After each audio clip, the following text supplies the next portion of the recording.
CBI ने गिरफ्तार कर लिया है। नारदा स्टिंग केस में फरहाद हाकिम की गिरफ्तारी हुई है।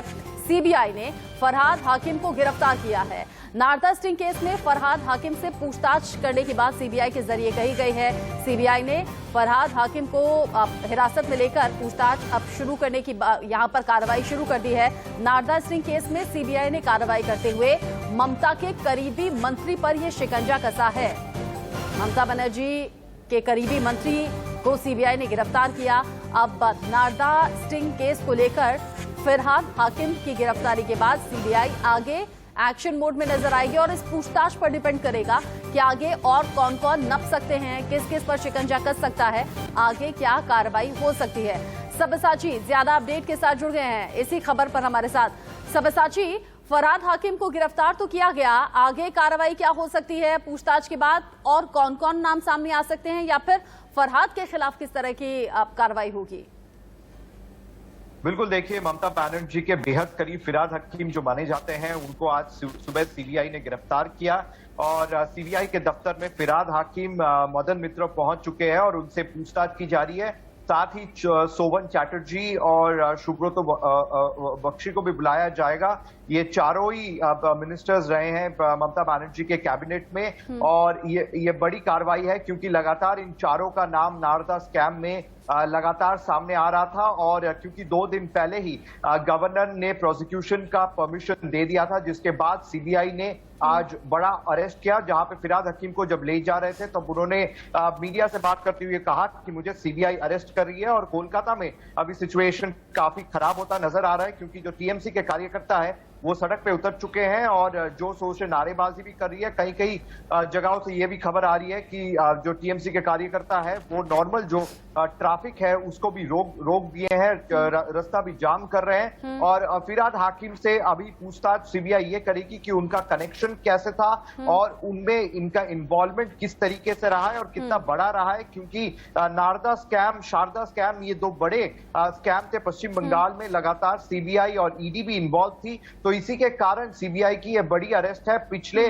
जो आप देखें इन्वेस्टिगेशन में सीबीआई ने पूछताछ किया था, सीबीआई ने इन्वेस्टिगेशन किया था और डिटेन भी किया था, बट आज सीबीआई साफ तरीके से कह रही है कि वो अरेस्ट कर रही है और कुछ ही देर बाद वो चार्जशीट भी फाइल करेगी। इससे पता चलता है कि सीबीआई के हाथ में कुछ बड़ा जो एविडेंस है वो हाथ लगाए। जी सब्यसाची, 2 बातें और बताइएगा।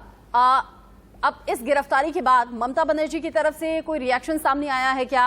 अगला स्टेप क्या हो सकता है? ममता के लिए तो काफी चैलेंजिंग वक्त है, कोरोना एक तरफ फैल रहा है, नया कार्यभार संभाला है, उस बीच जगदीप धनखड़ जगह जगह दौरे कर रहे हैं। इस बीच ये गिरफ्तारी किस तरीके से मुश्किल बढ़ा सकती है और फरहाद हाकिम के बाद अब किसका नंबर लगता है? बिल्कुल, देखिए, ममता बनर्जी के लिए मुसीबत काफी बढ़ चुकी है क्योंकि ये चारों जो मिनिस्टर्स हैं ये काफी करीब माने जाते हैं। स्पेशली फरहाद हाकिम, जो कि आप कह सकते हैं कि अभिषेक बनर्जी के बाद जो दूसरे मंत्री का नाम आता है जो कि ममता बनर्जी के सबसे करीब है वो फरहाद हाकिम ही है।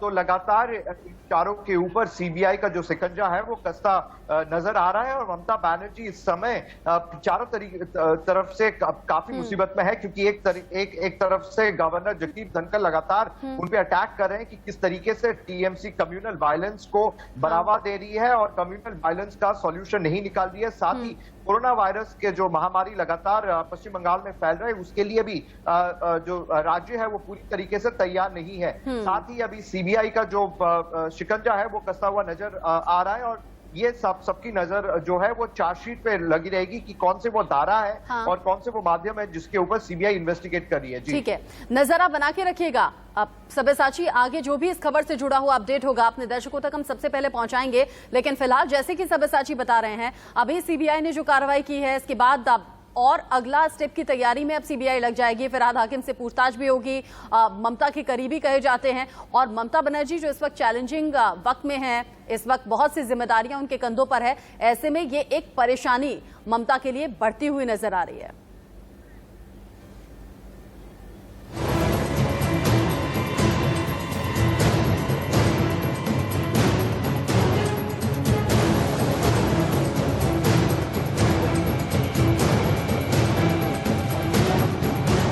बहुत अच्छे हमारे को इसके रिजल्ट्स मिले हैं। जिसमें पेशेंट्स को, कोविड-19 पेशेंट्स को ये ड्रग देने पे काफ़ी अच्छा फ़ायदा हो रहा है।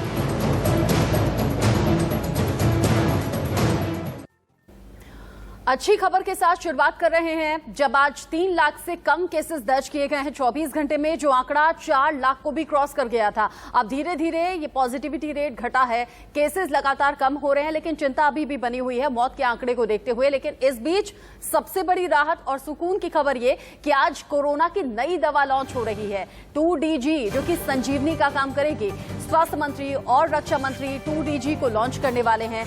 ऐसे में मरीज जो कि ऑक्सीजन की कमी लगातार झेल रहे थे, उनके ऑक्सीजन की लेवल को ठीक करने की दवा ये 2DG करेगी। बिना डॉक्टर की सलाह के हालांकि ये दवा नहीं मिल पाएगी। अब डॉक्टर से कंसल्ट करना होगा, डॉक्टर के प्रेस्क्रिप्शन पर ही 2DG दवा मिल पाएगी। और साथ ही साथ जानकारी ये भी कि दवा लॉन्च होने के बाद जो 5 सबसे ज्यादा प्रभावित राज्य हैं, यानी कि जहां सबसे ज्यादा केसेस आ रहे हैं, सबसे ज्यादा आउट ऑफ कंट्रोल कोरोना फिलहाल मौजूदा वक्त में जहां नजर आ रहा है, उन 5 राज्यों में सबसे पहले सप्लाई 2DG की जाएगी। ऐसे में कोरोना की इस नई दवा के बाद अब स्वास्थ्य विभाग भी राहत महसूस कर रहा है। साथ ही साथ उन परिवारों की टेंशन भी कम हो गई है जिनके घर में कोई ना कोई कोरोना संक्रमित है।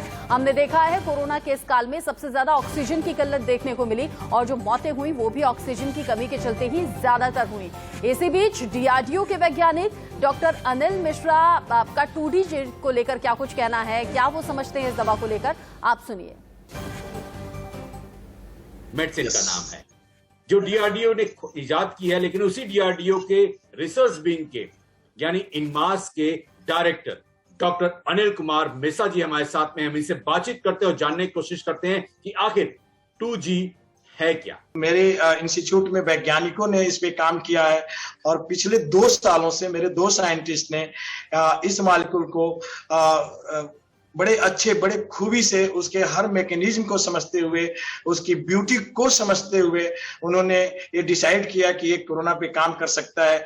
जो कि पहले मुझे एक एक्स वीवो कहते हैं, जो कि हम सेल लाइन पे वायरस के इसका परीक्षण किए पुणे में और हैदराबाद में CCMB में, बड़ा ही इंकरेजिंग रिजल्ट मिला। उसके बाद फिर हम क्लिनिकल ट्रायल्स किए जो CRO के थ्रू रेडी लैब के साथ मिल करके, और जो आज आप 2D-ऑक्सीग्लूकोज के बारे में जो जान रहे हैं वो इसी का निषाद है। सर, सबसे बड़ी बात कि जिस हिसाब से कोविड का अलग अलग हम कहें तो म्यूटेशन हो जाता है, अभी एक नया वायरेंट पैदा हो गया, तो ऐसे में क्या ये 2DG यानी 2D-ऑक्सीग्लूकोज जो आपका मेडिसिन है वो कितना कारगर साबित होगा? जी अजीत जी, ऐसा है कि किसी भी सेल को प्रोलिफरेट करने के लिए, डिवाइड करने के लिए, मल्टीप्लाई करने के लिए फूड की जरूरत होती है। तो वह फूड हमें इधर ग्लूकोज के माध्यम से मिले, बहुत सारे पाथवे होते हैं, चाहे अमीनो एसिड के माध्यम से मिले, चाहे प्रोटीन पेप्टाइड्स के माध्यम से मिले, हमें इसको सप्लीमेंट करना होता है। उसमें एक ग्लूट रिसेप्टर की जो हम बात करते हैं, उसमें से एक ग्लूकोज का एनालॉग है जिसको हम यूज करते हैं साइंस में, और हमेशा हम ग्लूकोज को लेते हैं जब हमें इसकी कमी होती है। लेकिन ये इस मॉलिक्यूल की ब्यूटी ये है कि इसमें ग्लूकोज की तरह से दिखने वाला मॉलिक्यूल यह वायरस, बैक्टीरिया और बहुत सारे कैंसर सेल्स को भी डिफीट करता है, उसको उसके पाथवे से विचलित करता है। तो जब भी प्रोलिफरेशन होती है उसकी डिमांड बढ़ जाती है तो वो कोशिश करता है कि हमें यह ग्लूकोज मिले, लेकिन यह ग्लूकोज ना होकर के उसका एनालॉग है। जैसे ही वो इस चीज को लेता है वहीं पे उसकी प्रोलिफरेशन की क्षमता जो होती है वो अरेस्ट हो जाती है। आपने डॉक्टर को सुना किस तरीके से 2DG दवा संजीवनी साबित होगी और कोरोना काल में बहुत राहत की सांस ले रहे हैं फिलहाल स्वास्थ्यकर्मी भी, जो लगातार पेशेंट्स को बचाते रहे, उनका इलाज करते रहे। अब ऐसे में कुछ बड़ी खबरें आज जो हैं उनके साथ शुरुआत करेंगे, फिर 2DG पर बात भी होगी। 26 दिन बाद 3 लाख से कम केसेस, जो सबसे बड़ा सुकून आज के लिए है। लेकिन साथ ही साथ जम्मू कश्मीर में जो केसेस बढ़ रहे हैं उनको देखते हुए कर्फ्यू की मियाद को बढ़ा दिया गया है। अभी भी लोगों को पाबंदी का सामना करना होगा और ये सब कुछ हो रहा है लोगों की बेहतरी के ही लिए, क्योंकि लॉकडाउन के जरिए, आंशिक कर्फ्यू के जरिए इन केसेस को कम करने की कोशिश हुई, जिसका रिजल्ट आज हम देख भी रहे हैं। 3 लाख से कम केसेस हैं। अच्छी खबर ये कि DRDO की तरफ से 2DG लॉन्च की जा रही है और ये संजीवनी का काम करेगी। ये उन लोगों को राहत देगी जब कोरोना काल में संक्रमित होने के बाद ऑक्सीजन की कमी मरीज झेल रहे थे। लेकिन इसी बीच परेशानी ताउते तूफान ने बढ़ा रखी है। चक्रवाती तूफान ताउते, जिसका तांडव अभी से देखने को मिल रहा है और जगह जगह से खबर है, कहीं लगातार बारिश है तो कहीं समंदर की ऊंची उठती हुई लहरें हैं तो कहीं सड़कें नष्ट हो गई हैं, कहीं मकान ढह गए हैं। इसका अपडेट भी आगे आप तक पहुंचाएं। लेकिन फिलहाल बड़ी खबर, लगातार चौथा दिन ऐसा है जब कोरोना के केसेस में कमी देखी गई है। 24 घंटे में 2,81,683 नए केसेस सामने आए हैं, लेकिन मौत का आंकड़ा घट नहीं रहा। एक दिन में 4,092 से ज्यादा जान गई हैं और ये लगातार दूसरा दिन है जब संक्रमितों से ज्यादा लोग ठीक हुए हैं। 26 दिन बाद 3 लाख से कम केस, राहत की खबर ये। लेकिन मौत का आंकड़ा अभी भी 4,000 को क्रॉस करता हुआ। रिकवरी रेट अब बढ़कर 84.70 हो गया है और ये रिकवरी रेट जब जब बेहतर होता है तो राहत और सुकून हर देशवासी इस वक्त महसूस कर रहा है।